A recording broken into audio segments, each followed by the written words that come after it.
No, I ain't the type to give up. If I do something, man, I do it till I get what I want. I turn a business out of nothing into something I love. I got a poker face, but honestly, I'm not one to bluff. I flip a switch, never miss, man, I always stay up. Don't let them see you, bitch, always have a plan to stay tough. This life ahead of you ain't easy, it was built to be rough. But that's what makes a personality, is tragedy, bruh. So keep your head on your shoulders. Now we ain't out here moving rocks, we out here moving.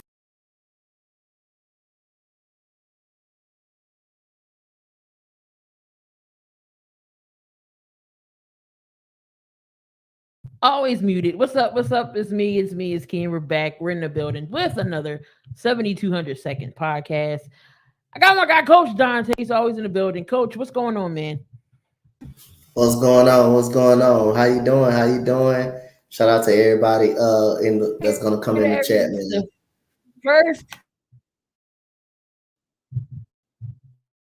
First 7,200 seconds of 2023. New Year to everybody. Happy New Year. We already got some people in the chat. Got Daniel. Got my guy Ern is here. And Donte, what's going on, man? How was your New Year? Oh, my New Year was awesome, man. Happy to start off the 2023 year, man. Waiting on some WNBA to come back. Waiting. Everything's for the kick up in the high gear playoffs and for the NFL starting.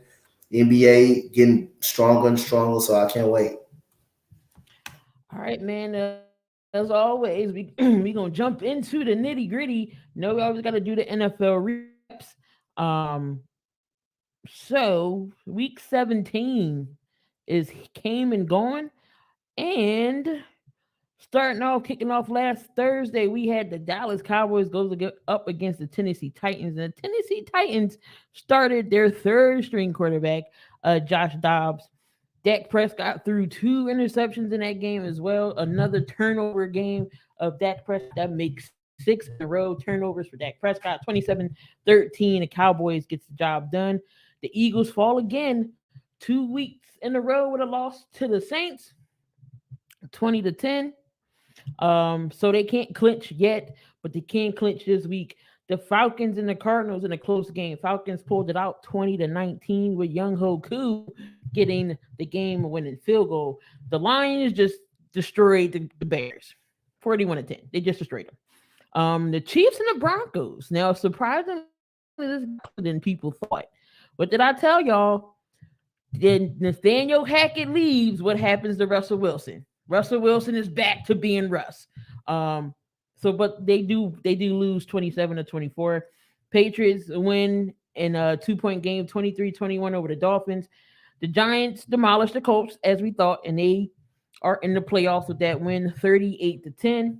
The Bucks win the NFC South with a win over the Panthers, 30-24. The Commanders, have been officially eliminated. They lose to the Browns 24-10. The Jags, they keep going, and they killed your Texans 31-3. I thought y'all could at least got a touchdown. 3 points, Donte, 3 points. And a close one here in the AFC West with 49ers and the Raiders. I thought the Raiders was going to win this game, but the 49ers pulled it out in the end in overtime, 37-30. The Seahawks improved their chances to possibly sneak in that last spot. Right now, they are currently in that last spot. They beat the Jets 23-6, and the Jets are officially been eliminated. The Packers came out and proved a statement. Jair Alexander, he said that Justin Jefferson, that first game was a fluke, and he proved it, shut him down. 1 reception, 15 yards. Packers win that game 41. The Chargers, they get their playoff berth, and they're in 31-10, and the Steelers remain hot. Kenny Pickett, clutch again, takes the Steelers down the field with the touchdown to Najee Harris, 16-13. And we all know the game last night got postponed due to DeMar Hamlin. If y'all don't know what happened to DeMar Hamlin, second-year safety, only 24 years old, DeMar Hamlin took a hit from T. Higgins, a routine hit, but, it just hit him in the chest, cardiac arrest. He collapses on the field. CPR was administered. They took him to the hospital. Right now, he's still in critical condition. They run in tests, but he's in a medical coma. Got to let your body rest and recover from the trauma. So we have any updates, but again, thoughts and prayers goes out to the Hamlin family, Buffalo, even Cleveland, not Cleveland, even Cincinnati, because those fans there was traumatized as well. We got some crazy ass people on Twitter, and even not just Twitter, it's all around worrying about, oh, was the game going to start, or we're not going to play this game, or they worrying about fantasy. We got a man potentially going his life on the field for the game that he loves, and y'all worrying about points and whether they're gonna play this game. But again, prayers goes out to Hamlin and his family. I should have put the link in the description. His GoFundMe page, his goal was $2,500. It is now up to $3 million and is still climbing. So at the end of the show, I'm gonna put in the comments. So if you want to donate to Hamlin's charity, you definitely can. It's just sad, we can find out what his health is going to be. But thoughts or anything about Hamlin and this game and everything, Donte? Yeah, man. I lashed out last night, saying what I had to say. Like I say again, when I looked at that man on the ground, that automatically reminded me, of my grandmother, my grandfathers that passed away, all three of my grandfathers. My mother died when I was 13, and I looked at all of that. I looked at that man laying on the ground, and just unfortunately, I don't care if these players, get signed up for it. Yes, they signed up for it, but you don't wish no injury or no hurt on no player. The man almost literally died on the field, and like I say, you got guys worrying about money. You got guys worrying about some damn fantasy points and stuff like that. You got guys worrying about, is he going to be that for me right now? Right now, it's all about the man that's in that hospital. I say, thoughts and prayers goes out to his family. If y'all could donate, y'all could donate. But if y'all can't, just give your thoughts and prayers out, because I say life is too short for everything to go around. And for people to be crazy on Twitter, Skip Bayless should have been fired the moment he said what he said. And you got people that some people is heartless. A lot of people is heartless. First thing you do is you worry about a fantasy point, got a man laying on the ground, about to lose his life. You worry about a fantasy point. So other than that, man, like I say again, thoughts and prayers goes out to this, to the family. And, like I say, again, you don't even have the audacity to say thoughts and prayers goes out to the man family. The first thing you wrote is about fantasy. Come on now. So at the end of the day, like I say, y'all donate if y'all could. If y'all can't, y'all just wish you get your thoughts and prayers out there, because you would never want to see nobody go down like that, especially on a routine play. That's not even T. Higgins' fault. So at the end of the day, man, I just hope he's going to be okay. Hope he gets past this. And if he gets out on the field again, he's going to get a nice standing ovation. But if he decides, to end his career, as long as the man is alive, as long as DeMar is alive, that's all that matters, man. Facts. And whoever is sending death threats to T. Higgins, y'all need to stop. Ridiculous. Bart Scott is blaming T. Higgins. Y'all sending death threats to this man. He already feel bad as it is, because he was on that play and everything else. Y'all just gonna make this man feel worse than he is. Y'all need to stop it with the death threats. What is the death threats going to do? Like, come on, y'all really sending this man? It's just death a routine threats? play, man. It was just T. Higgins trying to get more yards, and Hamilton just made a good tackle. I mean, T. Higgins didn't try. He didn't try it. Like I say again, at the end of the day, we all want to say it's football. I mean, you're gonna try to do whatever it takes to get to the end zone or get more yards. And it happened that T. Higgins, yes, he put his head down, but everybody does that in the NFL. I mean, that don't mean he tried and intentionally tried to take him out. So at the end of the day, like I say, man, T. Higgins, he felt bad for it. He's hearing about it, but at the end of the day, it's not his fault, man. He just tried to make a play. That's all he tried to do. And helmet to chest, it happens all the time in the game of football. That happens all the time. But at the end of the day, he did not intentionally try to hurt the man, as everybody seemed like he tried to do. He did not try to hurt the guy. So come on, man, let's stop it, man. Let's pick this man up. Let's lift him up. He knows he didn't do it intentionally and on purpose. That was not a on purpose shot. It just happened to be in his chest. That's all it is. And he got up like it was nothing, and then he laid back down and he gave out. So at the end of the day, T. Higgins already said what he had to say. He already gave the condolences out to him. And, he already did, man. He already did. He already showed his love and respect for him. He didn't. That was not intentional at all. That's just, he's trying to make a play, and Hamilton made the play, and he still ended up bringing him down. On the ground. All right, man. So again, our thoughts and condolences here at 7200 Second Podcast. Thoughts and prayers to families of both the parties of both parties, the Bills, the Bengals, that whole origin in the family as well. But Coach, you know what it's time for. We got to bring out that handy dandy notebook. It's time for the coaches list, y'all.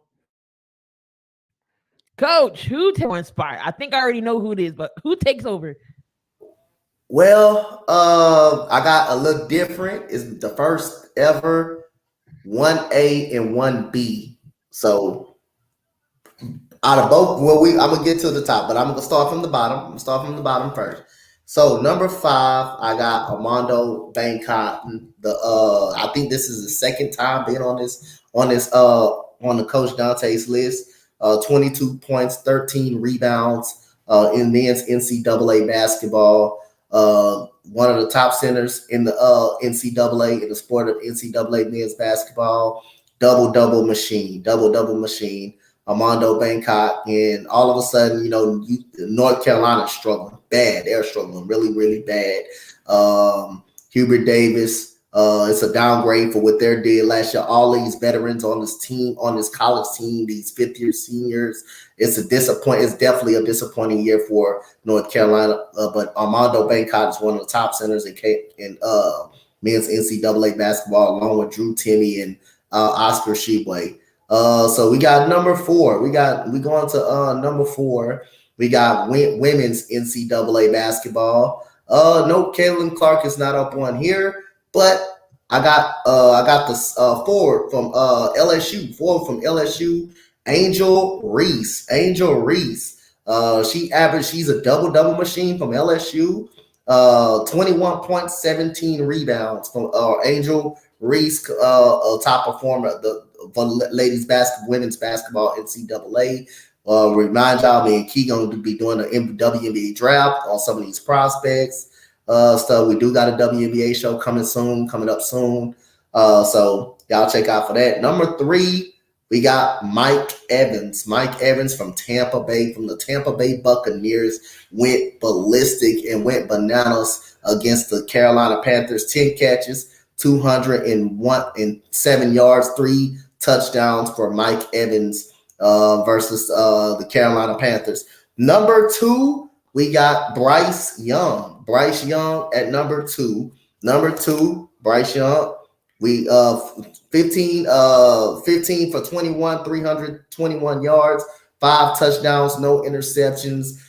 Putting on a show before he goes to the NFL consensus. The consensus number 1, number 2 pick, however you want to put it, out of the Texans and Bears. They will be fighting for the top pick in the draft this coming Sunday.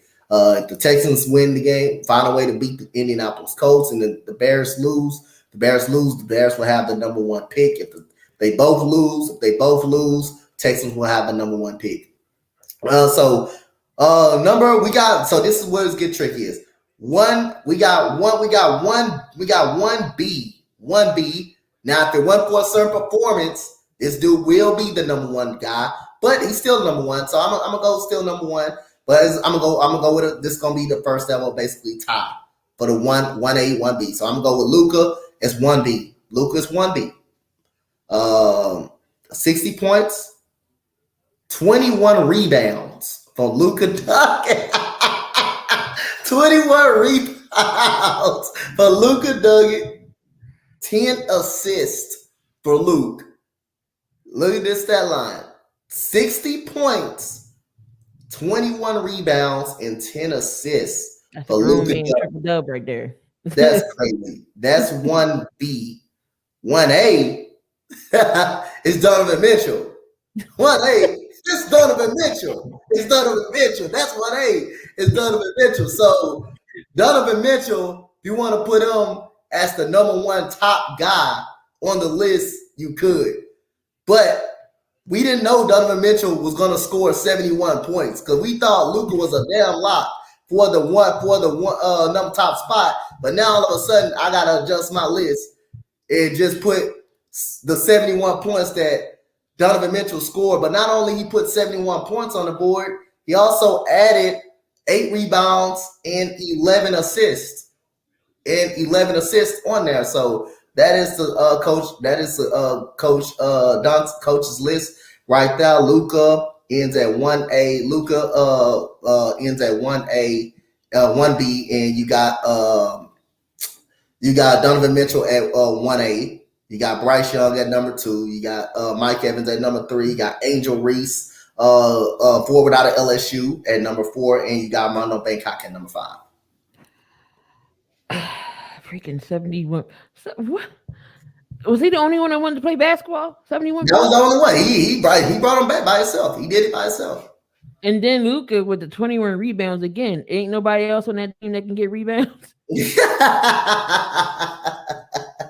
Man, I thought that was gonna be the consensus number 1, and all of a sudden Donovan Mitchell comes out of nowhere and gets 71 right there. That's why I was like, uh-oh, I know. I had my list already down. I had the list already down early, so I won't be forgetting this, waiting on to this day just to put the list. So I had it down. I was like, dang, I gotta add Spidey. I gotta add Donovan Mitchell, so I just put Donovan Mitchell 1A and put Luka 1B for both of them. That's crazy. That is crazy. 70. Don't forget. And then Clay went off last night. Clay went off for 50 points, 54, I believe. Yep. All right, so let's go ahead and break down this NFL playoff situation now. Pretty much everything is set. The NFC just need one final 7th seed right now. Not Carolina. Seattle holds that spot. But this Sunday's game is going to be in between Green Bay Packers and the Lions. If the Lions win, they have to pray that the Rams beat Seattle, and then they're in. Green Bay wins, they are automatically in. So Green Bay wins and they in. That's who gets the final seed. But of course, the Eagles could clinch on Sunday. I believe Jalen Hurts will be back on Sunday. All will be playing in this game as far as the Giants too, because they're in. So it's Philly at number 1. But if we lose and Dallas wins, they become number and get the East. San Fran moves into 2. Minnesota's 3. Dallas 3. Hold on, let me look. Let me definitely be sure of this. What's going on, Chad? What's going on, Mo? Normal guy, what's up? Appreciate y'all for always coming in. All right, so in the NFC, so it's Philly's 1, San Fran's 2, Minnesota, Tampa's 4, Dallas is 5, the Giants is 6, and Seattle's 7 right now. Over there in the AFC, Kansas City, we got the Kansas City now is number 1. Then it's Buffalo, Cincinnati, Jacksonville, the Chargers, Baltimore, and right now is New England is in that spot. Miami and Pittsburgh are still alive. Who's going to get that final spot in the AFC? Who's all in the discussion for it now? Miami and Pittsburgh. New England's there right now. So New England's in the final spot. New England in the final spot, right? You hear me, Key? For right now, but yeah. Can you hear me? Yeah, it's kind of lagging on your side. It's kind of lagging on your side of things, I believe. That's why I'm having trouble. It's kind of in and out on your side. That's why. Can never just have a nice. So right now the Patriots are in it, right?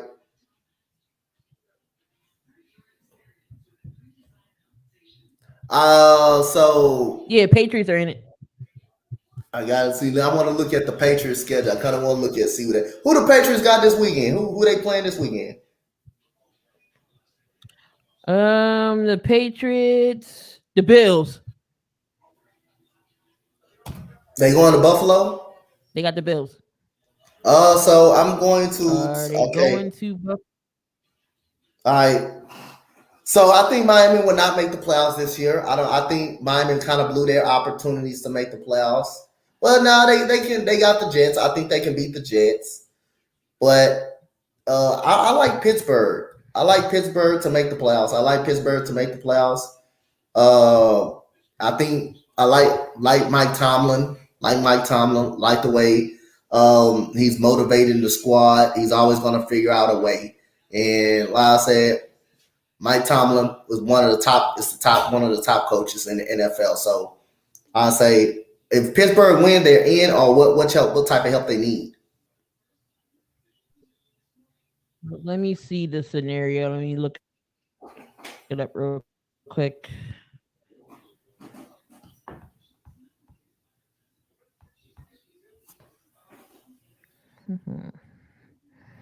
All right.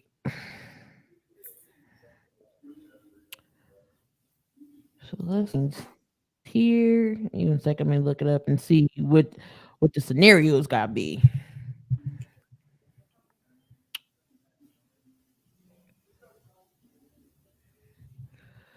Bill's gonna be at the Patriots. Okay, the Jets need. Okay, so the Jets gonna need a lot of help. Got you.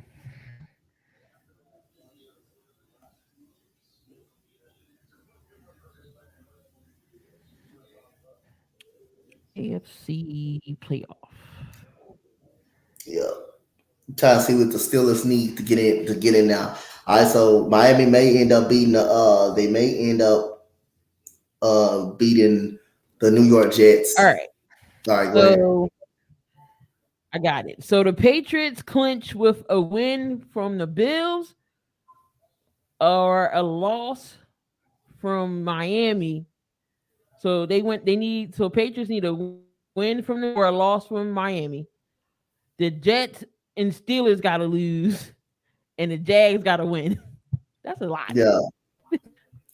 So how about Pittsburgh? The Dolphins. All right, go ahead with the Dolphins. The Dolphins can clinch. The Dolphins clinch for the win versus the Jets and the loss. The Patriots loss. Steelers. Go ahead. No, go ahead.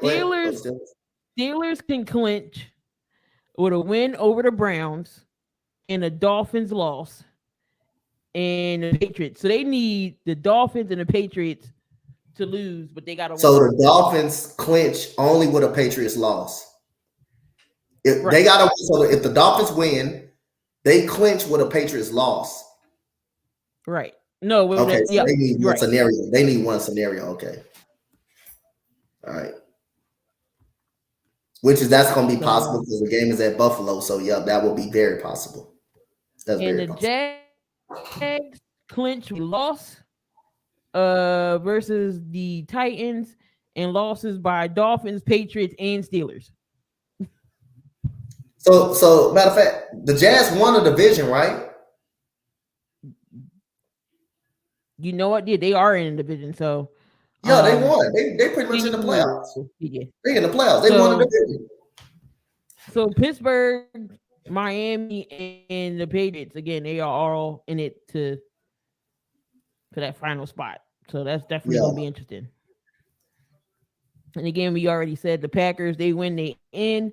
The Lions need the Packers. They got to win against the Packers, and they need the Seahawks to lose. Yeah. So, but Green Bay's gonna get in. You said Cool said the Jazz got to win on Saturday. Do they really got to actually win on Saturday? I think they do. Sure? I think they do. So they got to win. So they're not in. They're not in then.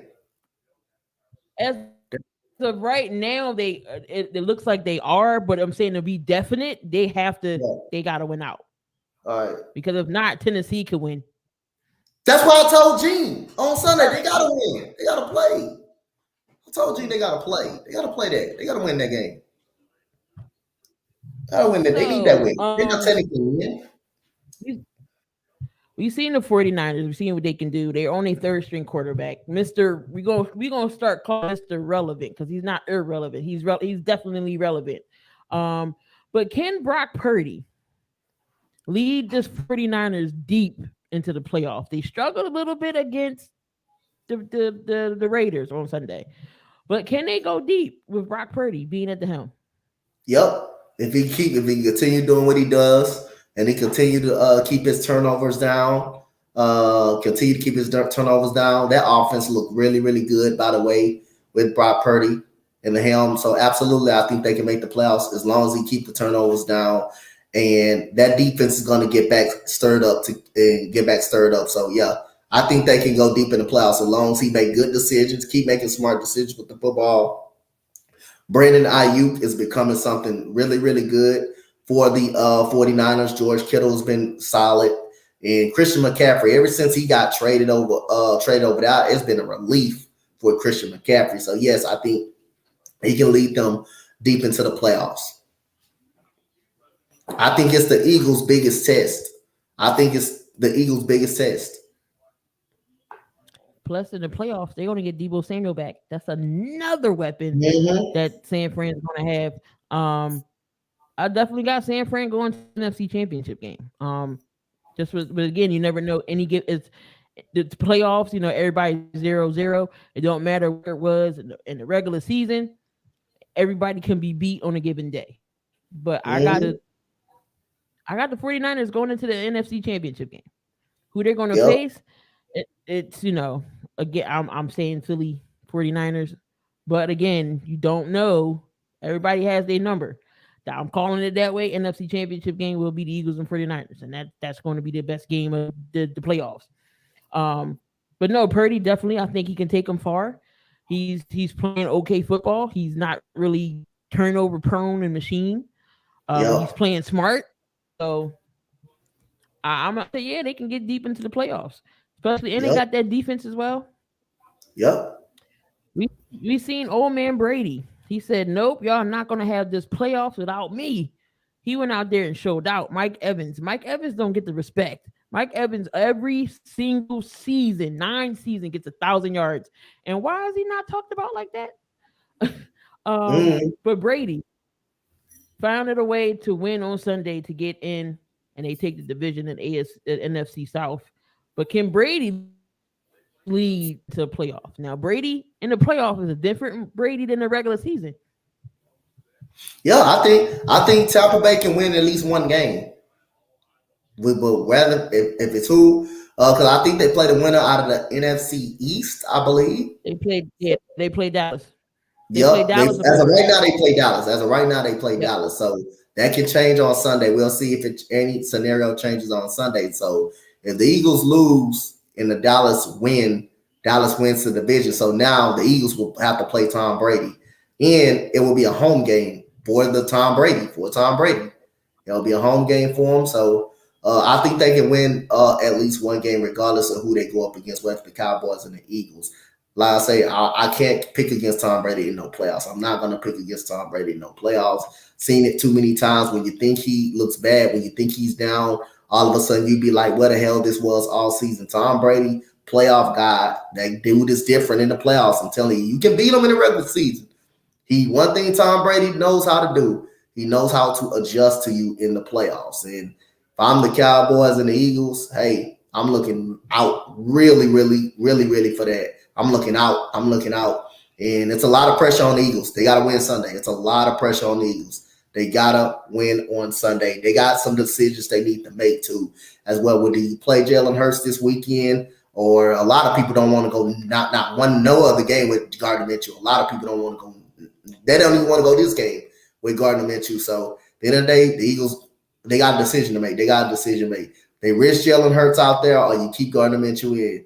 You risk Jalen Hurts out there, You got Jalen Hurts going to get 3 weeks, going to possibility. Well, really, you don't know because they haven't won the game yet. So you think about the possibilities if you win the game. Jalen Hurts been out for 2 weeks right now. You got this the third week. You got the bye week, so that'll be 4 weeks of rest. That'll be 4 weeks of rest and practice time. Now you lose the game. Now you lose this game. All of a sudden, you got to play in the first round.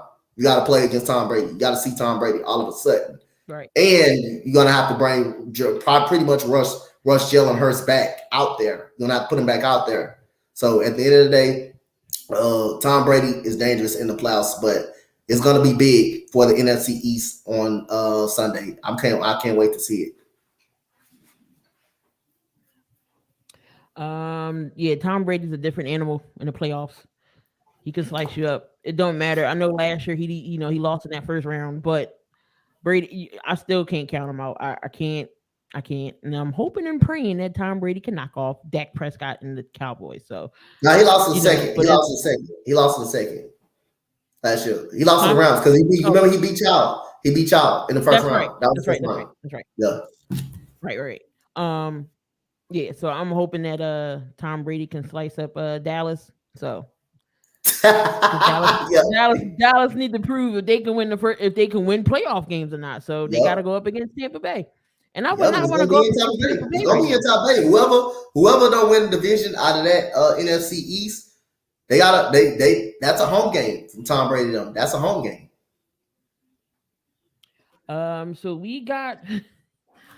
I don't know if Mo's still in here, but he said he's not a Washington fan until they clean house. Washington Commanders. The Washington Commanders had an opportunity to fight for this number 7 seed, and they get eliminated.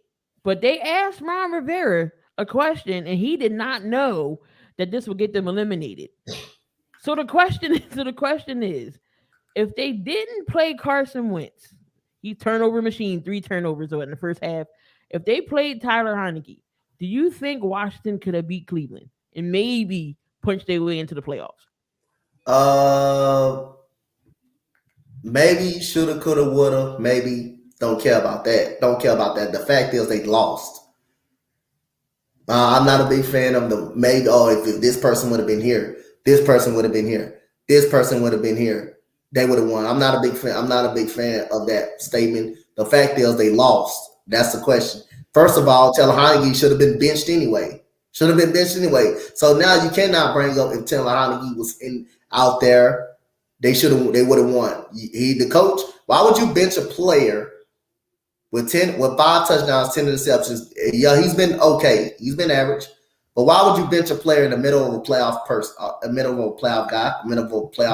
scenario? Why would you even consider doing that situation? Now all of a sudden your quarterback situation is iffy. They do got Sam Howell. There, but I think the Commanders need to consider getting a quarterback next year. I don't think they bring Carson Wentz. I think it's it for Carson Wentz. He's not a starting quarterback in this league no more. So Derek Carr can be a definitely option for them, for the Washington Commanders. But I don't like the shoulda, woulda. He should have been benched in the first place. And now all of a sudden you want to say Taylor Heineke was in the game. Would that made a difference against Cleveland? So, yeah, I'm going to plead the fifth on that question right there. The fact is that they lost. They still lost, and Carson Wentz stunk in the game. That's the fact. That's the matter of fact. And Ron Rivera, you wondering if he's trying to get fired.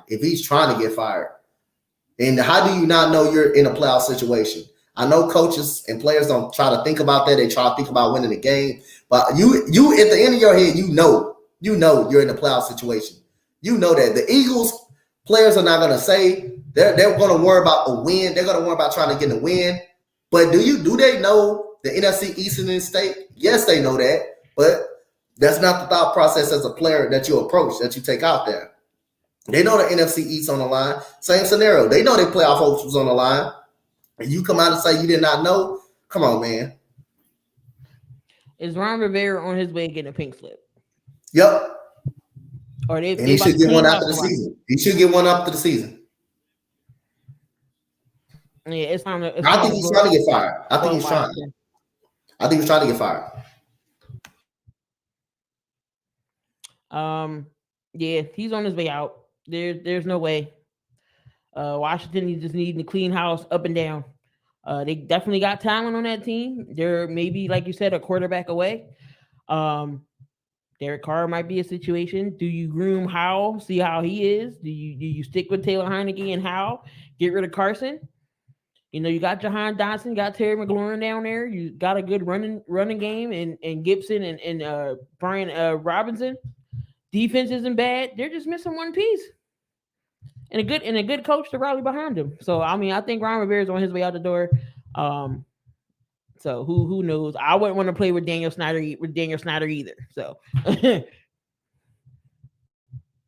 so they need to do Ron Rivera what they did to Kurt.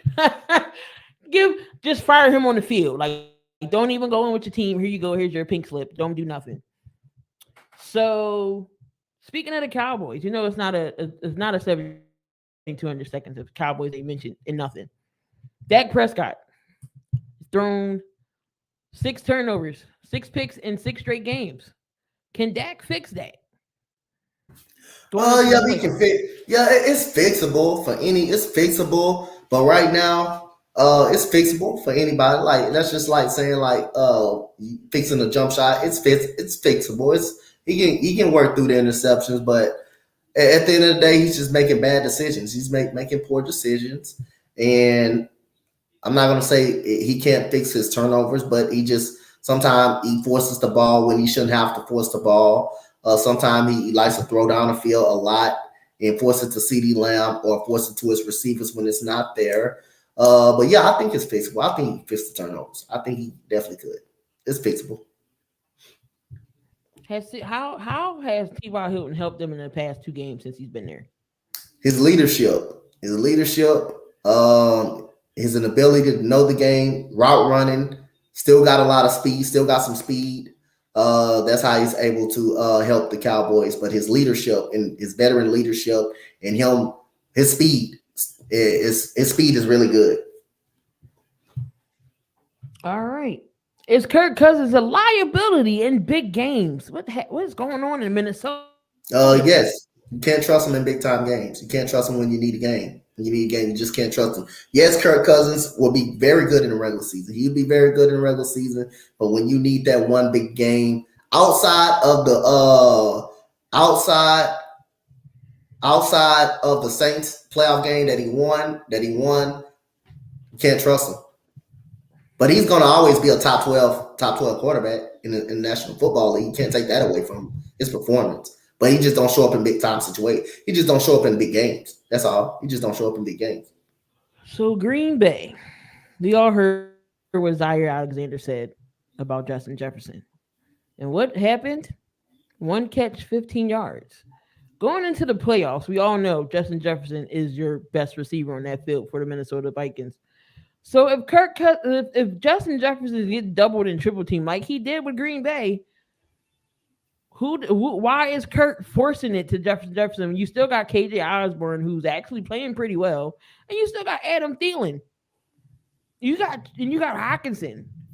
There's no way if Justin Jefferson is not available, you have 3 other guys who you can throw to. So why is he trying to force the ball to Jefferson? Well, you got first of all, you gotta give the defense credit how they play. Maybe the receivers are not getting open. That's what quarterbacks look at. When you're holding the ball a long time, that means your receivers are not getting open. Now, the Packers did make a couple of good defensive plays on them. The ball was tipped up in the air, so Kirk Cousins can't do anything about with a tip. If the ball is tipped, it's not a quarterback's fault. If the ball is actually tipped, it's not a quarterback's fault. So at the end of the day, Darrell Savage made some big plays, man, down the stretch. So, like I say, you got to give credit to Savage. You got to give credit to Savage, man. You got to give him credit to that defense. But when the quarterback is holding the ball long, that means nobody is open. You got to find a way to throw it out of bounds. So the Packers play all of a sudden good defense. See how it is going down the stretch. I mean, you already seen the Eagles lock up Justin Jefferson. Green Bay locked up Justin Jefferson. Dallas has done it. So all these teams is going to be watching how they can lock up Justin Jefferson. If that's the case, Kirk Cousins is definitely going to have to figure out how to spread the ball around and score some points. Justin Jefferson isn't productive and available. Still got Dalvin Cook. He can still run. Again, you got TJ Hawkinson. I don't forget about Adam Thielen. So Kirk just got to figure it out. But he's definitely a liability. Can't win in big games. Can't win in primetime games. We all seen it. Do you think Minnesota moves on from Kirk? It's tough. It's tough to tell. It's tough to tell where they move on from, but I think it needs to be considered. Starting something new. I think it needs to be considered. It's definitely time. I mean, maybe it's Kirk goes somewhere else, change the scenery, or it's time for Minnesota to either draft a quarterback, find somebody on the free agent. Did we say Minnesota for Derek Carr? Is that a possibility? I would matter of fact, that wouldn't be a bad idea, but I don't think Minnesota goes that route. Their defense is bad. Their defense is really bad. I think the Colts will be more of an opportunity. The Commanders will be more of an opportunity for the Washington Commanders for Derek Carr. For him not to play with a top 10, he never played around a top tier defense. He never played around a top tier defense. Big says Cousins have given more than other quarterbacks have. He's had great defenses with running games, quality receivers, and now he has two of those. He says the defense doesn't look as good as it did before. It's still a lot better than what he's had. And I think Derek. Oh, okay. Yeah, part of Minnesota. I mean, it definitely would be interesting though. Justin Jefferson, he has those weapons. Got the running back. I don't know if they would want a car in Minnesota. They probably want maybe somebody younger in Minnesota, but it definitely raises an eyebrow though. That definitely would be interesting. Speaking of Derek Carr, the Raiders benched him, made him inactive for 2 games. And they put Jared Stidham in the game. Now the Raiders lost. Is it still Derek Carr's fault? Raiders, is it still Derek Carr? Is it still Derek Carr's fault? No, it ain't Derek Carr's fault. Stidham actually played pretty well. To be honest. He actually played pretty well on the team. The defense just sucked ass. That's all it was. I mean, they did look good though. Donte Adams with that crazy catch. Stidham did look okay. Y'all still lost the game. Defense. What happened? The defense let San Fran come back. Christian McCaffrey. Defense always been an issue though for the Raiders. The defense always been an issue for the Las Vegas Raiders. It always had been an issue for them throughout this whole year. But Derek Carr, like I say, horrible decision. Like Big said, how comes he's the scapegoat? He's the scapegoat of everything. Man, been out busting his ass for 10 years without a top 10 defense in the National Football League. He had some. Now I'm not gonna say he didn't have good receivers. He had Michael Crabtree. He had Mari Cooper. So they decided to trade him away. He had that. He had him.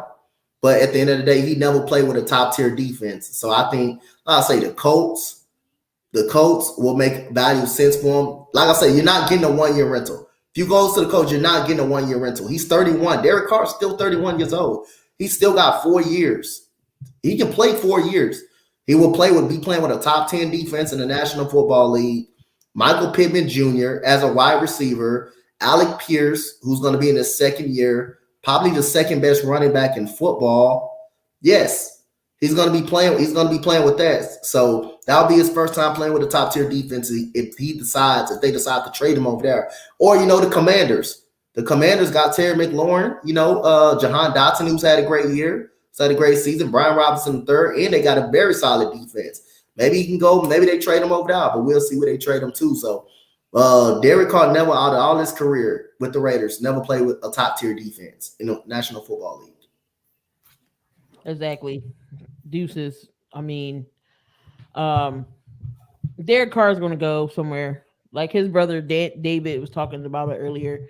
Um, he's been there. He's been loyal. He's your leading guy when it comes to comeback wins and drives and everything else in that organization. Derek Carr's going to go somewhere else and shine. And again, the Jets is the perfect place for him. And then plus the Jets already said they're not getting rid of Zach Wilson. Zach Wilson's about to be a backup somewhere. So Derek Carr is going to be with the Jets next season. We're going to see him in green, and he's going to do great things with the Jets over there. Again, Brees Hall comes back. Garrett Wilson is a stud over there. Their defense is solid. Derek Carr is going to the Jets. That's his best place for the Jets. To the Jets. Lamar Jackson. Will he be a Raven next season? I know. Will he only say that is because they're in the playoffs yet again, and he's injured. I think they will find a way. It will be hard for me to believe that he won't find a way to be a Raven. But discussions, like we all been saying lately, discussions will be tough to negotiate with because he is his own boss. The guy is his own boss. He is his own agent. So discussions will be tough to deal with. But like he's gonna get paid $200 million. He's gonna get paid $200 million. He's not gonna probably get the 130, the 250 or the 230. He's gonna get $200 million from the Ravens, or they can franchise tag him and find a trade in place for him. But being his own agent is really gonna make things tough. And right now, they wish they damn sure can have him right now. The way they look, the way their offense look, they wish they can damn sure have him right now. All right. So before we go into the next topic, I do have some news regarding DeMar Hamlin. According to Cameron Wolf, who is a credible source, he's a national NFL reporter for the NFL Network. For y'all who wants to know sources.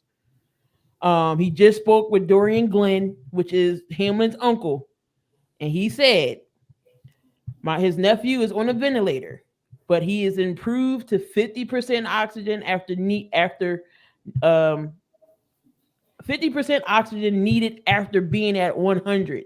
He's still sedated, but his main focus is to have him recover to breathe on his own and his healing lungs. So that's a plus. That's a plus.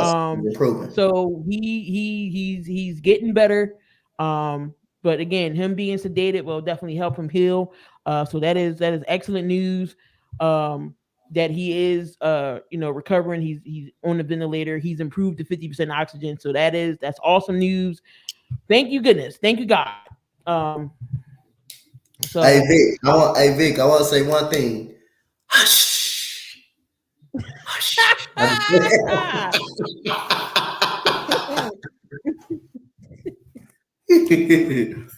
Oh my God. So but that's definitely excellent news. Definitely excellent news regarding Hamlin situation. So that's awesome.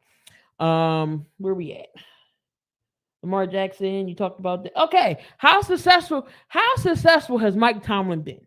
Mike Tomlin has not had a losing season in 15 seasons. And right now he is over 500. So, I mean, you can't call this season a loss. I mean, even though you don't go to the playoffs, 8-8, 8-9, I still see it as a successful season and not losing. But what has the formula been for Mike Tomlin? Mike Tomlin is a top 2 coach in this NFL. I don't care what nobody says. Vic got him top 3, not a bad spot. The man coached 15 years and not had a losing season. No matter how bad the talent is, he never had a losing season. And that may continue coming on Sunday. 9-8 with this squad, but not a so good offensive line, a terrible receiving core. Now, they got Donte Johnson, who stepped up good last night. George Pickens is a beast. He's a beast. He's a beast. Now, the tight end is really good too. The tight end is really good. He's having an underrated season. Oh, Pat Freiermuth. I like Pat Freiermuth. He's having an underrated season that nobody is really talking about. But at the end of the day, this roster is nowhere near as good as probably last year's or the couple of years ago. And this team is an 8-8 football team with a chance to get into the playoffs on Sunday. So this man is, to me, underrated as a top 2 coach in the NFL behind probably Bill Belichick. And you can add Andy Reid up in there. You can add Andy Reid up in there. You can put it now I say 2 or 3. You can put Andy Reid up and down. But this man right here, getting the best out of this team. The quarterback situation ain't good. Kenny Pickett, 2 weeks in a row that he stepped up when he needed to step up. Trusting this rookie quarterback. So Mike Tomlin again, maybe 9-8 this year. I think I had to pick my prediction was 9-8 for Pittsburgh. But if he don't even make the playoffs, that's fine. Because guess what? He doesn't have a losing season. And that trend's continued for 16 years in a row. If they win on Sunday, not having a losing season, that's crazy, man. If you look at your top 5 coaches right now, who would it be? My top 5 coaches right now: Bill Belichick, Mike Tomlin, Andy Reid. I had Sean McVay at first until this season. It's not Sean McVay this season. Nick Sirianni this year, and you got to give a nod to McDermott. But I'm gonna go. You know what? I'm gonna switch. I'm gonna go 6. I'm gonna put Sirianni at 6, and I'm gonna go Zach Taylor at 5 for the Cincinnati Bengals head coach. Gotta throw Shanahan in there. Huh? I mean, Shanahan. Kyle Shanahan. It's too many. You gotta throw Shanahan in now, but that shows you how many great coaches you have. You have a lot of great coaches. So Nick Sirianni is having a great season, but I had to put Zach Taylor over him. I had to put him over him for what he's doing with the Bengals right now. And right now, he's doing a hell of a job with the Cincinnati Bengals. You got Nick Sirianni and you got Shanahan as well as a head coach. So that shows you how good of a head coach, how good head coaches you got, how good a head coaches you got in the league. You're going to have to leave a good head coach out. You're going to have to leave somebody out. So, I wouldn't be mad. You could put Kyle Shanahan in now. That would be reasonable to put him in now. You could put Nick Sirianni up in there. I wouldn't be mad at the list. It's just too many good. It's just a lot of coaches for those teams, that you can argue that deserve to be up there. So Donte, it's time for your segment of the 7,200 seconds. Yeah, let's go. I love this segment.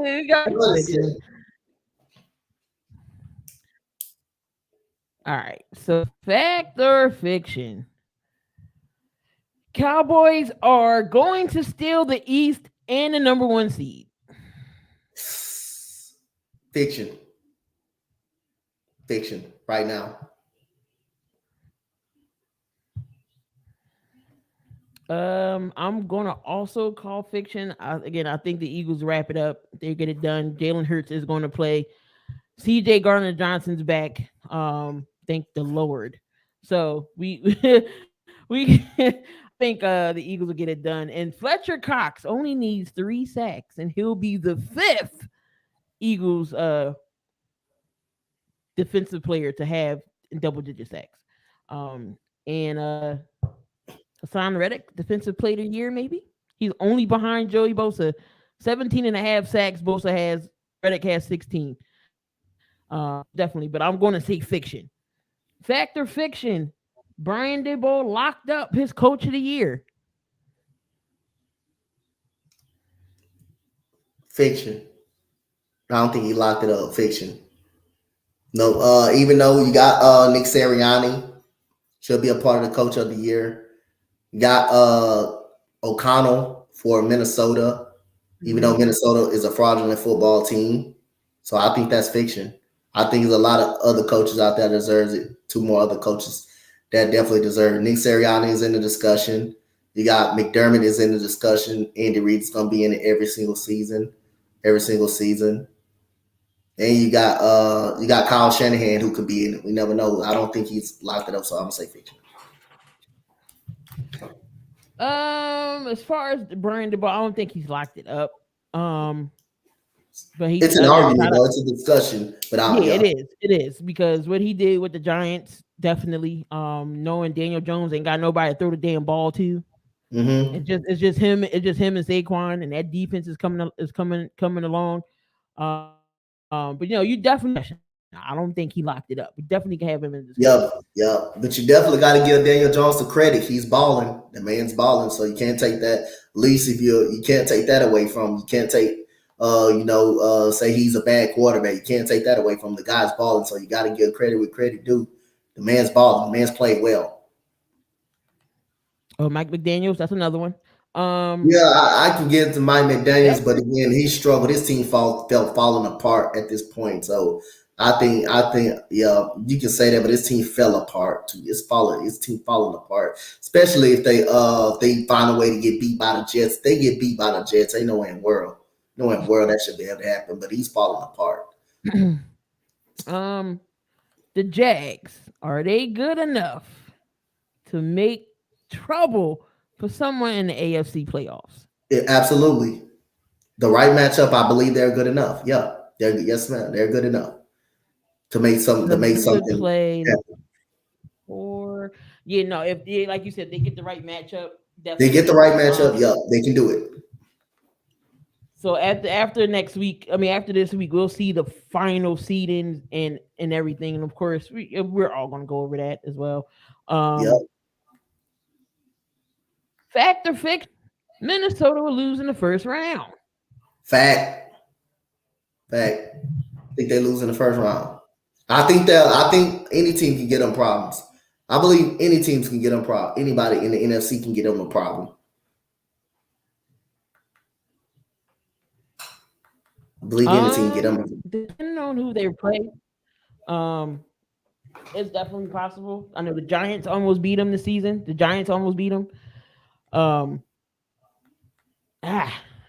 don't know. They're just too suspect for me right now. Minnesota, they've been winning by these close games that shouldn't be close. They was losing to the Colts. Yeah, they came back and won, but I don't know. Minnesota is just so sometimey. So I'm gonna go fact for right now. And then the last one: if the Packers get into this playoffs, how dangerous would they be in the playoffs right now? Going into the playoffs, I'm gonna go fact. They could be dangerous in the playoffs to any team, no matter who they play. Aaron Rodgers. When you got Aaron Rodgers on your team, you're gonna always have an opportunity to win a football game. So I'm gonna go fact. I believe they can give an NFC team trouble. It just depends on the right matchup. It's Aaron Rodgers. So you gotta definitely give them something. You gotta definitely look out for Aaron Rodgers in the playoffs. Him and Tom Brady, whatever matchup they get, it can be scary. It can be a scary matchup. I say you can beat Tom Brady in the regular season. You can do it. In the playoffs, Tom Brady could find a way to adjust. Tom Brady could find a way to do it. Well, most definitely. I think the Packers could be dangerous. They are hot. The hot teams can stay hot. Because the 7 seed will go up against the 2 seed? Yeah, the 7 seed go against the 2 seed. Yep. Oh no, that means they gotta play San Fran again. Yeah. They would have to play San Fran again, and we all know San Fran is the killers when it comes to Aaron Rodgers. Always has their number. So that definitely would be interesting matchup to see. You say the interesting matchup to see? It will be interesting. San Fran and Green Bay again. I don't know if Aaron Rodgers will want to get sent home again by the same team. By the same team. Yep. That'll be something crazy. All right. So that was your fact or fiction, and that was your end portion of the show. We are move on to some NBA. Yeah, we gotta talk about it. We gotta talk about Donovan Mitchell. Donovan Mitchell again went off last night against the Chicago. How the hell does the Chicago Bulls let Donovan Mitchell score 71 points? How? Wow. Wow. No, this man scored 71 freaking points, man. That is crazy. That is crazy. And Cleveland was down, and they came back and won.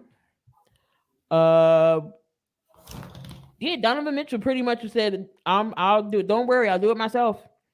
Um, 145, 134 in overtime. Yep. You had Patrick Williams had 10 points, DeRozan 44, Vukic had 20, Levine 26, Ayo had 11. But then you go to the Cavaliers side of the ball. Jared Allen 21, Kevin Love 12, Karis LeVert 10, Osman had 19. Garland didn't play, Mobley didn't play. So Donovan Mitchell had to do it all by him. Yep. Is Cleveland missing? What is I Cleveland think missing? with the like I said again, I don't think they're a championship team. I don't think they're a championship team, but I do think they're a borderline second round team. They are a second round team. They are a second round team, depending on the matchup. But they needed another scorer, and Donovan Mitchell was that scorer, along with Darius Garland.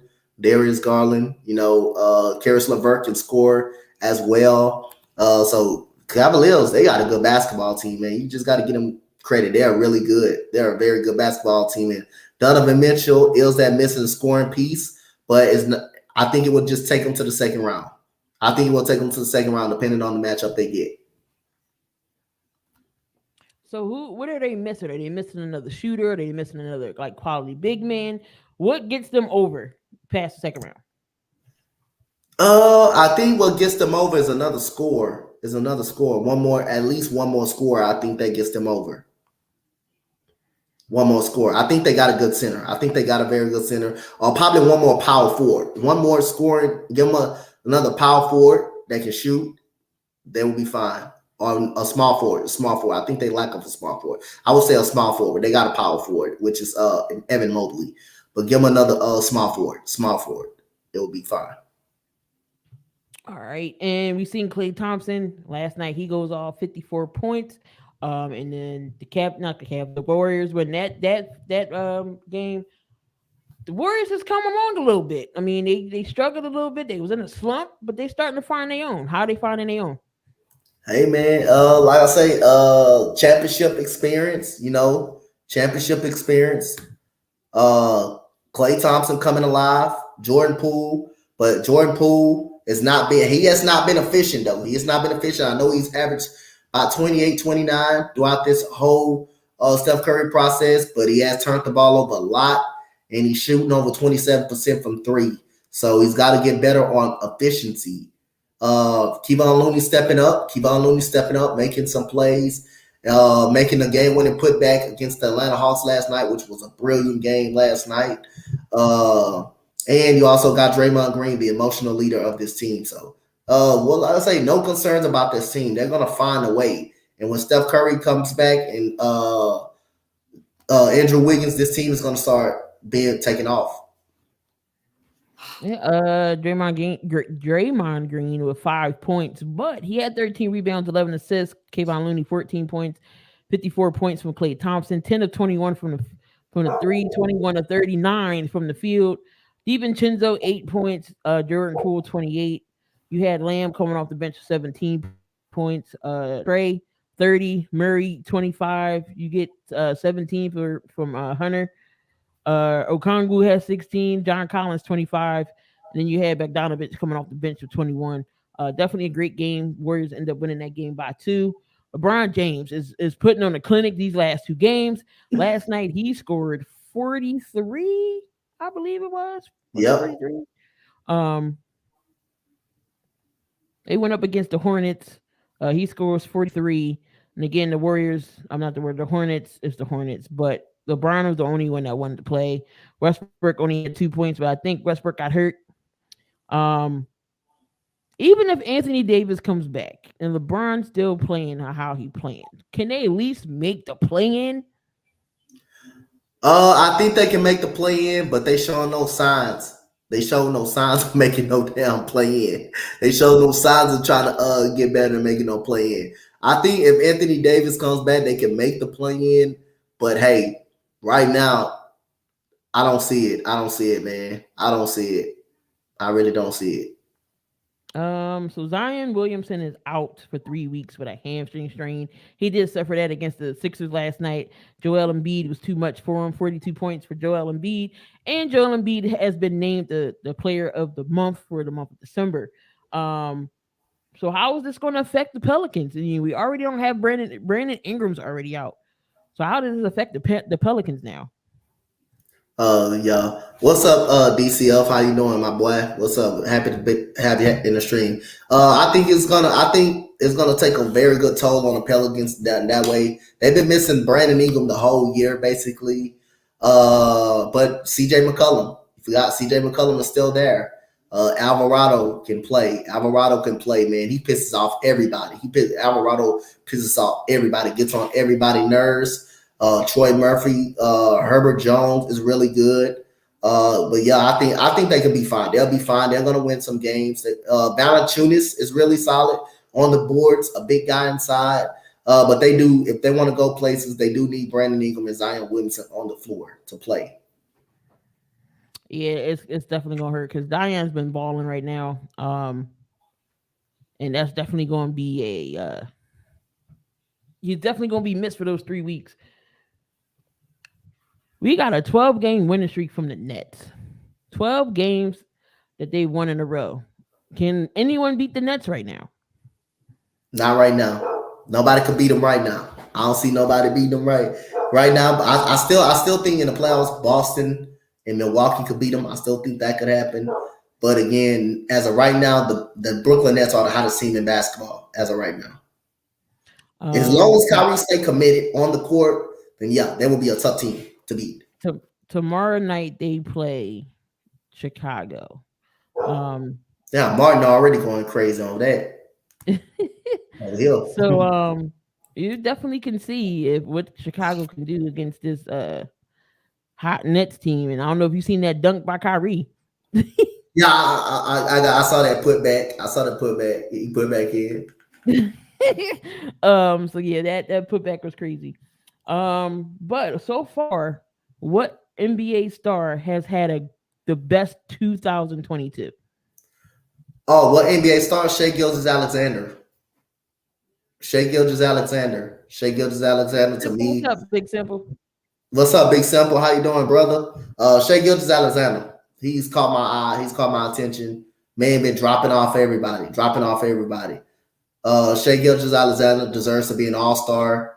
And the Oklahoma City Thunder are the best young team in the NBA, and leading by Shai Gilgeous-Alexander. So Shai Gilgeous-Alexander is a guy that caught my eye. Is one of my best guards of 2022. SGA's definitely been having a great season. But of course, everybody's gonna say Luka and Jokic. But no, SGA has been having a great season. John Moran as well. Those guys. I hope SGA comes to All-Star because he deserves to be one. Which team? Oh, I'm sorry. Which player can get a future? Okay, so of course I made up this question. So, which player can get a team further with less help in their prime? James Harden, Luka Doncic, or Steph Curry? Harden.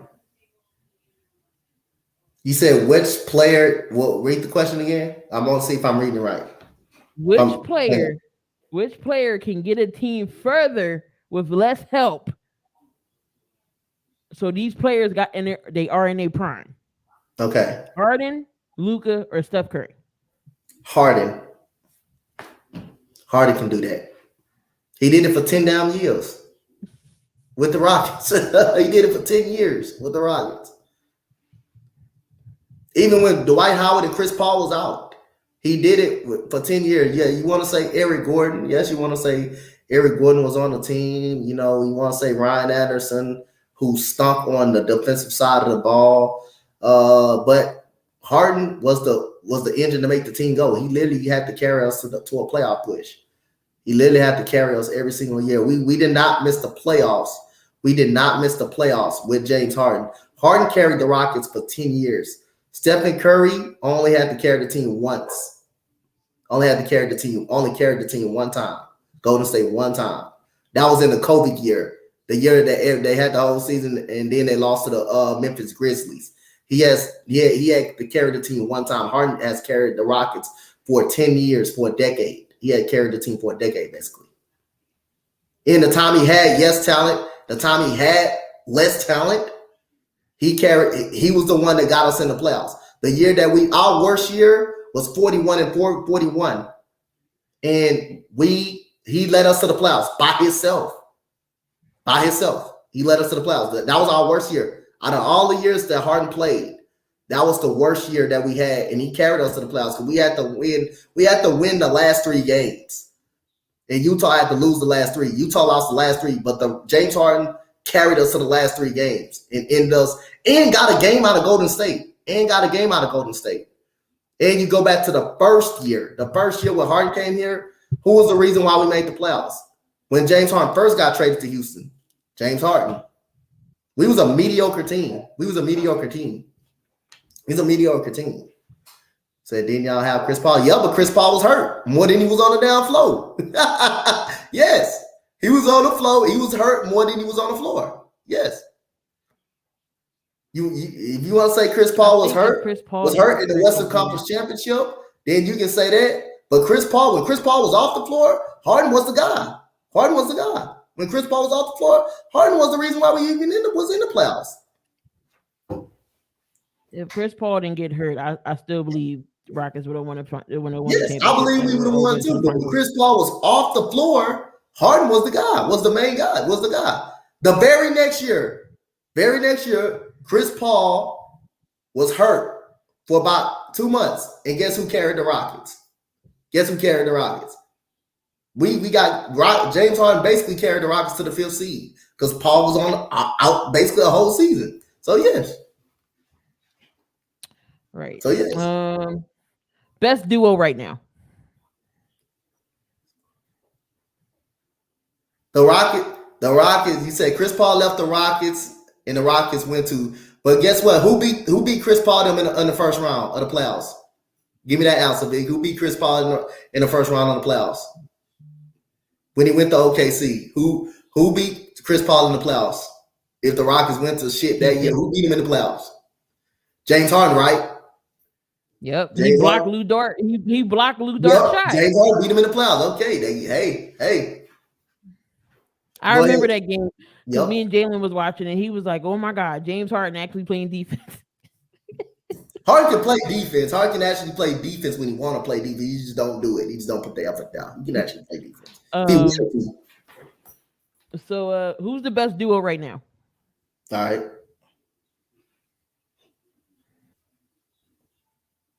You say who's the best duo right now in the National Basketball League? Yep, best duo right now. It don't have to be guard, right? No, who's the duo? The duo they got right now. Who's the best duo? So right now, James Harden and Embiid is a great duo. It's a solid duo. Kevin Durant and Kyrie. Right now, they're playing the hottest basketball. Kevin Durant and Kyrie. I'm gonna go Kevin Durant and Kyrie. Yeah, James and Embiid is playing well. You still got you had Luka. You had Williamson and McCullough, CJ. I know. I agree with you. Chris Paul is underrated. He is very underrated. The Rockets got worse when Chris Paul left, but the Rockets was an average team. That second year with Chris Paul, they wasn't good. They wasn't good with Chris Paul either. The second year that Chris Paul was with the Rockets. So the Rockets played the same. The Rockets played the same when they got Russell Westbrook. They played the same. They were mediocre. They were still mediocre. They were a playoff team. They were a French playoff team. But the second year of Chris Paul, the Rockets was the same team. It was the same team. Even with Russell Westbrook, that was the same team. Yeah, So it wasn't changed. It's not the fact they didn't get worse with Chris Paul. It was the same team, basically. When Chris Paul left, it was the same team.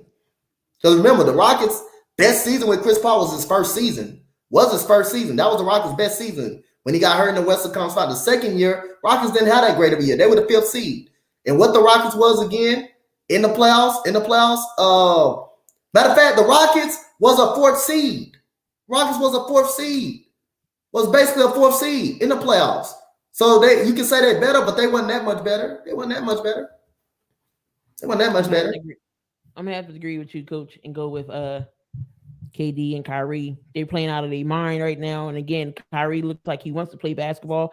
And if he can stay on that court, the Nets can take over the number 1 spot. I think they're number 2 right now. But they're climbing with 12 straight wins right now. Yep. So yeah. That is your NBA portion. We still got other subjects to get to, so we're gonna go through these here. Again, we in our MLB section. MLB talk right now. So we finishing up the National League. We're on the West right now, and then next week again we'll break down the AL. But we got the Dodgers. They could re-sign Clinton Kershaw. They really didn't do too much during the offseason. We got the Padres. We all know the Padres got shortstop Xander Bogaerts. San Fran, they did a little bit of work. I know they got a lot of pitching help with them, but their main offensive guy, the main free agent that they got was Michael Conforto from the Mets. They got a bunch of pitchers that's going to help them in the bullpen and the starting rotation. Arizona gets Gabriel Moreno and Lourdes Gurriel. And coming into the rear is the Rockies, and they didn't get no damn body. So who wins free agency in the West right now for NL? The Padres. San Diego wins free agency. Getting Xander Bogaerts definitely is going to help them. A lot of people thought he was overpaid, thought he was kind of overpaid. But again, you got Fernando Tatis coming back too. Don't forget that he's coming back, so he's gonna play a big role. But I think the Padres definitely got better. So they look like they're gonna be the front runners. In the NL West. Man, they got imagine this lineup: Xander Bogaerts, Tatis, Machado, Juan Soto, those guys there. Jake Cronenworth. Man, you got to go through a gauntlet in that lineup. So, yeah, I believe they got worse. They got better. They got way better. Now, if their pitching can continue to pitch, that will be fine. I think that's the one question mark is the pitching and the bullpen a little bit. But I think they got way better. In the Dodgers, they got worse. They lost Cody Bellinger. They lost Trey Turner. They lost Justin Turner. They got way worse. They lost Anderson. They lost Anderson as well to the Angels. They lost him as well. So they got way worse. The Giants, they got snake bitten. They got snake bitten pretty much. They got bitten ass so much twice at least. Because they lost Carlos Correa. They lost Aaron Judge. They thought they would got Aaron Judge. If Aaron Judge, I will say this: if Aaron Judge decides to go to the Giants, I will say that changes things. I believe Correa may end up staying there. That may play a part in Correa may stay there. If Aaron Judge was to go to the Giants, and that wasn't, if that was true, I think it plays a big part of the Giants getting another free agent coming in there. I do believe that, but other than that, they didn't get them. So I'll say again, the Padres improve over everybody else. We know the Padres ain't good. We know the Padres. We know not Padres. We know the Rockies. They suck. They stink. We know. I said the Rockies. You say who? The Diamondbacks. They lost their top. They lost their top guy, Darton Barshow. They got worse in that particular situation. So the Padres look like they're the front runners of this division. They gained players, but everybody else lost. Everybody else lost players, key players. They the only ones got better, pretty much. Yeah, losing Bellinger and Trey Turner. I mean, they still got Mookie Betts, but that's really it, really. But yeah, I can definitely see the Padres being number one in that division as well. Poor Colorado is gonna be in the basement. Arizona gonna be right. It's gonna be a tie between Arizona and the Rockies, for the basement. Um, but yeah, that's and it looks like Eric Hosmer is going to the Cubs. You said Eric Hosmer went to the Mm-hmm. Cubs. Yep. That's a good move. That's So a the good Cubs move. is making some moves Yep. um over there in the NL Central. But let's get into these college bowl games, y'all. If y'all missed some bowl games this week, I don't know where the hell y'all was at because these bowl games was flat out great. Um, Not gonna go over all of them, just like the key major ones here. We got, of course, we had the games on New Year's Eve. We had Alabama go up against Kansas State in the Sugar Bowl. Alabama gets the job done, 45-20. Bryce Hall went off. Bryce Young. Bryce Young went off. Bryce Young and Will Anderson will declare in the draft. What was the question? No, I'm going over. I'm going over Okay. the game. Dude, trying to justify Demar's tweet. He said, "I don't know." Ah, here we go. The foolishness. So Bryce Young, and Will Anderson will declare for the draft. Um, Iowa beat Kentucky 21-0. They couldn't even score no points in the Trans Perfect Music City Bowl. Yep. But the games, both games were great. Both games were good. The semifinals, we had TCU pulling off the victory against Michigan, 51-45, and Georgia got exposed. They end up pulling it off 42-41. So your national championship game will be TCU and Georgia. Donte, did you expect TCU to play like they did? Yeah, I did because I picked the game. I picked the upset, so I expected. Nah, y'all, you good. It was a read. Nah, you good, ECG, you good. It was. I was telling you that for a reason. I was saying, I was being funny. I was being funny when I did that. I was actually being funny. I knew what he said. I knew what he said. I wasn't right with that. I knew what he said. I knew what he said. He said it last night. He actually posted it last night with the buffoonery. I call stuff like that buffoonery. But yeah, I picked the upset. I think me and ECG picked TCU to win that game against Michigan. I saw a lot of flaws in Michigan. JJ McCarthy, a lot of inconsistency, a lot of struggles. You know, he struggled a little bit versus Purdue. He struggled earlier in the game versus Ohio State until he made a couple of big throws. And at the end of the day, wore down Ohio State. The same inconsistency that I saw those last 2 weeks showed up against TCU. Yes, he was able to make some big plays. Yes, he made some throws, but the turnovers was god awful that he made. And that's what I was talking about, the inconsistency. And good job by TCU. They won the game on the turnover battle. That's how they won the game. They won the game on the turnover battle. I thought Michigan had the top defense, rated one of the top defenses in the country. Well, they got exposed on that defensive side of the ball. They got very much exposed. The running game was out. The running game was going for TCU. D. Mercado made one mistake, fumbled the football, and after that, they scored. Michigan scored on it. They went down there. They come right back down and scored, and they had to play one of the best receivers in the country, in Quentin Johnston, who's going to be a top receiver prospect in the NFL coming up this coming draft. Give credit to TCU, how well they played. They definitely deserved it. They deserved to play against Georgia in the national championship game. But Michigan got exposed, and John Harbaugh, now his next option, maybe the NFL for his next option. So again, it was a good run by Michigan, but he could never get to the national championship. He got him to the playoffs 2 years in a row, but he can never really get over that hump to the national championship. And just got to give credit to TCU and how they played. That running game was on. Matt Dugan, if he didn't have nobody open, he used his legs. And hey, TCU just deserve a lot of credit for how they played. Yeah, most definitely. That game was just back and forth as a shootout. Michigan scored, then TCU scored. TCU scored, Michigan scored. It definitely was a definitely shootout. That was one of the best college games I've seen. Then you got on to Georgia and Ohio State side, Marvin Harrison Jr. losing, getting hit and out the game.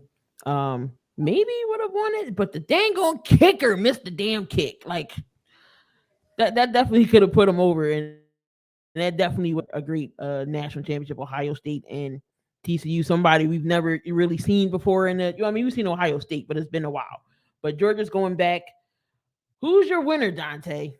TCU or Georgia? Who are you picking? I'm gonna go with Georgia, man. My mind says TCU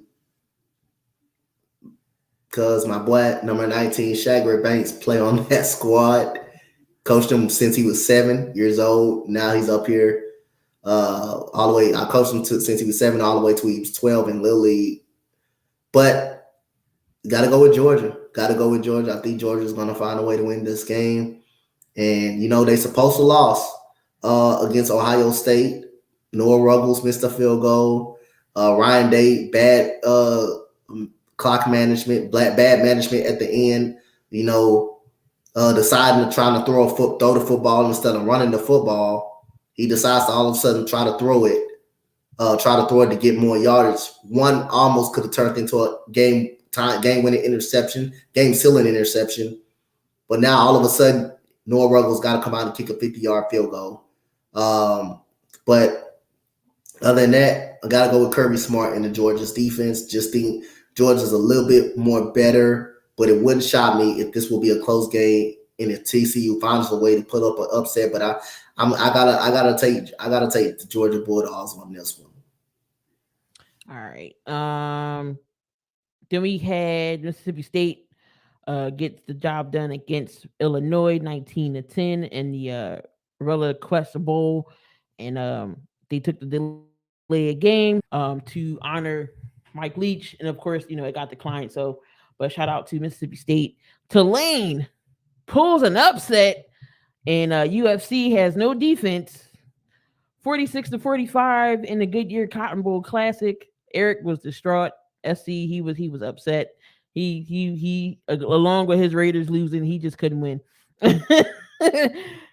But did Purdue forget they had a game in the Cheez-It Bowl? Did they forget they had a game? 63-7. They forgot they had a game on that day. Yeah, they forgot to wake up. They forgot to wake up that morning. I think they had too many Cheez-Its and couldn't play. Yeah, they had too many boxes of Cheez-Its. But the Penn State Nittany Lions get the job done in the Rose Bowl, beating Utah 35-21 in the Rose Bowl. So it was good to see Penn State in the bowl game. So hopefully next year, I'm sure Sean Clifford won't be there. So whoever their QB is going to be, hopefully can get the job done for them. And we're going to move on to the WNBA a little bit. We actually talking about WNBA right now. But the free agent list popped up, and I wanted to definitely go over that. We got some news. Karen Bryant named GM of the Los Angeles Sparks. Good. I hope you can bring some players in, lady. Because the Sparks was poop. The Sparks is absolutely horrible. Hey, after Liz Cambage left, I believe y'all won one game after that one. All right, so 15. I can't. We fired Derek Fisher. Yep, which needed to happen. Yeah, it did. It was horrible. So yeah, let's see what we can do in the free agency. Hopefully we can get some free agents. The Sparks actually have 6 unrestricted free agents, and that's including the Gumagay sisters. So Lord, if NECA leaves the Sparks, I may have to root for another team. You can't do that. I know I can't do that. I'm gonna still be a Sparks fan forever. God, it's like that. But the 15 best free agents. Can you hear me? Am I still coming in choppy? I know my Wi-Fi's been sucking. You say what? I said my Wi-Fi's been stinking it up. I know. All right. Okay. So we got 15 of the best free agent Anna Stewart. Okay. Brianna Stewart a free agent? Does she stay with, or does she go elsewhere? I think she stays. I think Brianna Stewart stays. I'm gonna go with stay.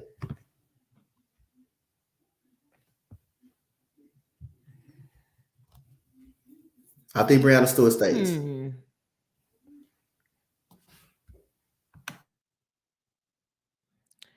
Yeah, I think she stays. I was gonna say she might test the market, but I don't know. Losing Brianna Stewart, I think she tests the market.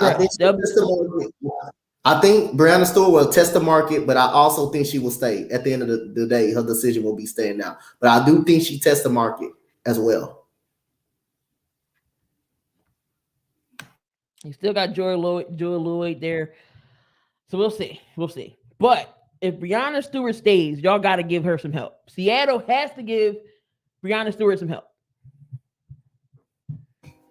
Yep. So number 2, we got Brianna Jones from the Connecticut Sun. I think she's gone. Brianna Jones. I think Brianna Jones leaving. I think she's gone. I think she's leaving. Candace Parker. Staying. Courtney Vandersloot. I think she's gonna leave. She was another one that played for the Sky. Yeah. If they she was a big time player. She was a big time player. Brittany Griner, who's going to play this season, but she's a free agent.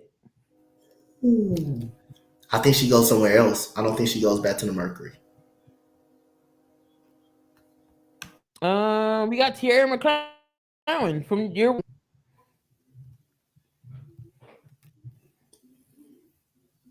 Please don't lose. Come on, please find a way to sign Tierra McClowan. Can we please do that? She was big time with us throughout the middle of the season. Throughout the season, a big time part of that playoff run. Sign her back, but I think she's gonna walk, to be honest. Emma Mieseman, another piece from the Chicago Sky.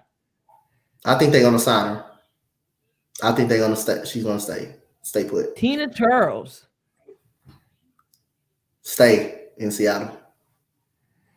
Nneka Ogwumike. Walk.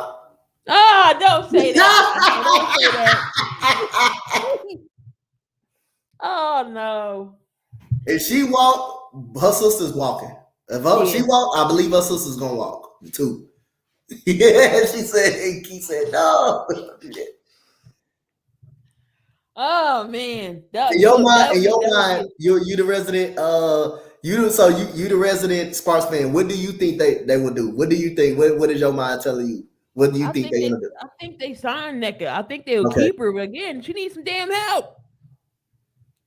If I'm a mega, if you don't got no help, I'm not staying. I'm going walking. Oh my God, man. I can't wait to free. We gotta do free agency when it come up. We gotta do it. So you can see my reaction. Oh my God! I'm gonna have a Donte moment when he found out that James Roberts, what's his name, got traded. Yeah, Key gonna have her hoodie tied up tight like this.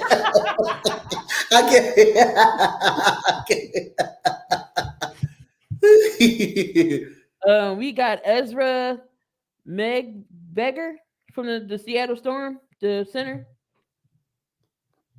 Is that who? Ezra Easy. She's a center from the Storm. I guess when Brianna Stewart not in there. Oh, is he McNagore? Yeah.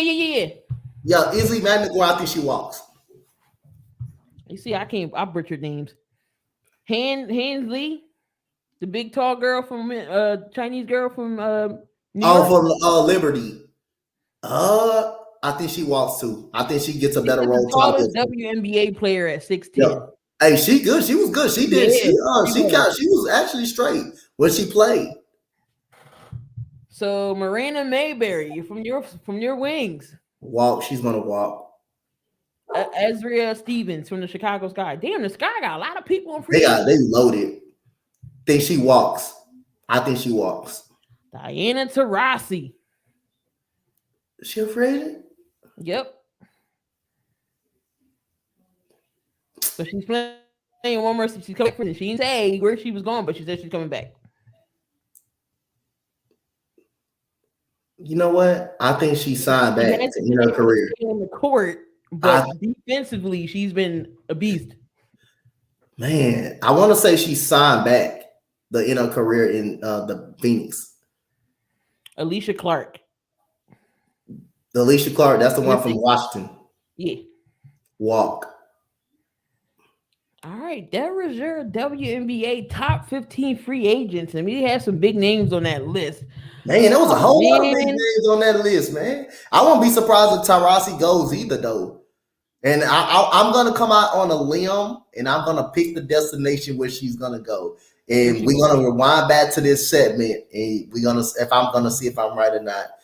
So if she walks, I'm going to say she goes to the Seattle Storm. If she walks, if Brianna Stewart signs back with Jewel Lloyd, she got to have help there. I'm gonna say she goes to the Seattle Storm, to a championship contender. I'm gonna say that. And if they keep Tina Charles, that might be doable. Hey, I'm gonna say that. That's a prediction I'm gonna make right now. If she walks, she goes to Seattle. She goes to Seattle. She walks. Now you got me scared, man. She goes to Seattle. She walks. Don't leave LA. Don't leave LA and crush my heart and soul. Don't leave LA, Nneka. Don't leave. All right, but that is your top 15 WNBA stars. I hope that Nneka Ogwumike don't leave the Sparks, because that, again, I think you would crush me. You got Key? Yeah, are you there? I can hear you. Yeah, it was, everything was buffering a little bit. Yeah. If Nneka Ogwumike leaves, I'm gonna be crushed. And Donte, I'm gonna blame. You gonna blame me? Hey, you should have known. You should have known the LA Sparks was bad business when they let goddamn Candace Parker walk up. They done pissed off Candace Parker and let her walk by putting her on the bench. And then we know, how do you let Derek Fisher be a general manager? He wasn't doing that in basketball in the NBA. How do you can't win? You can't even get by in the WNBA. You can't even get by in the WNBA, but this man become a GM and make all the decisions. But you piss off Candace Parker, you let her walk. She goes to Chicago, to her hometown, and win a championship. And then you lose Liz Cambage. Then all of a sudden you win one game when she's gone.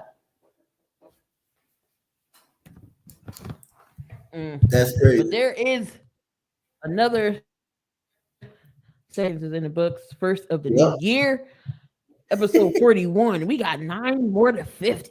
9 more to 50. 9 more, man. We almost down. Let's go. 9 more to 50. But make sure y'all follow, like, and subscribe to the channel if y'all have not already done so. Coach Donte and myself, our links are in the description.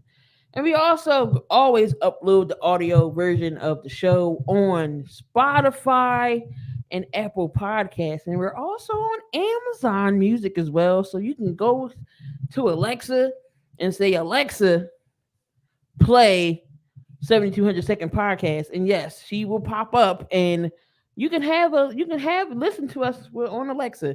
So make sure y'all go follow and subscribe to us on that. But Coach, anything you have to say before we get on out of here? Hey man, another 7200 seconds, first one of the new year. Cannot wait for more. Cannot wait for WNBA to kick off. And like I said, we got to do free agency. We doing a draft. We got to do some free agency. We got to do free agency. So you never know. I might do something if Tiara McCowan walk. But I already know we still got Izzy Harrison and stuff like that. That's very good. And we got Arike Ogunbowale. But also we got the other tall woman. I forgot her name. I know. I forgot her name. I'm gonna get her name, but she's tall. She's very good too. So I won't be so upset of Tiara McCowan walking. But I can't wait. Yeah, we're gonna try to do some March Madness basketball when it comes to the girls too. Not say I don't care about the guys this year, but of course I'm sure we'll do them too. But she more focused on the girls' college, Yeah. especially with Drexel and Nova being 1 and 2 in the points. And then of course Caitlin Clark is number 3 from Iowa. So it's the girl from Villanova, Drexel, and then Caitlin Clark is number 3, and she'll be back because she's only a junior. So she don't come out this year. But what's going on, Damien? Of course, Damien comes in all late when we about to leave. Yep. He missed the whole show. Like, but shout out to y'all who was in the chat though. Make sure y'all comment, like, and subscribe to the channel. 7,200 seconds. Y'all make sure you're safe. Enjoy the rest of the evening.